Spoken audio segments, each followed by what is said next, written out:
একটি বিয়েবাড়ির আনন্দ ঘন পরিবেশ হঠাৎ করেই বিষাদের রূপ নিয়েছে।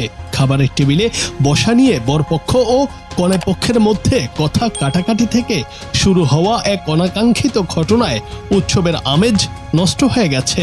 শনিবার দুপুরে লক্ষ্মীপুর সদর উপজেলার টুমচর ইউনিয়নের বড়বাড়ি এলাকায় এই ঘটনা ঘটে। সামান্য খাবার টেবিলে বসাকে কেন্দ্র করে শুরু হওয়া এই বিশৃঙ্খলায় বেশ কয়েকজন আহত হওয়ার খবর পাওয়া গেছে। ঘটনার বিবরণে জানা যায়, গত শুক্রবার ফারুক হোসেন ও সামি আক্তারের বিয়ে সম্পূর্ণ হওয়ার পর শনিবার বরের বাড়িতে এক প্রীতিভোজের আয়োজন করা হয়। কনেপক্ষের লোকজন আমন্ত্রিত অতিথি হিসেবে সেখানে অংশ নিতে গেলে বসার আসন নিয়ে দুই পক্ষের মধ্যে মতভেদের সৃষ্টি হয়। পরে দুই পক্ষের নারী পুরুষের মধ্যে হাতাহাতি শুরু হয়। কনেপক্ষের অভিযোগ, মেহমানদের বসার ক্ষেত্রে যথাযথ ব্যবস্থাপনা ছিল না, জানিয়ে উপস্থিত লোকজনের মধ্যে অসন্তোষ তৈরি হয়। এই সাধারণ বাগবিতণ্ডা এক পর্যায়ে বড় ধরনের হট্টগোলে রূপ নেয়।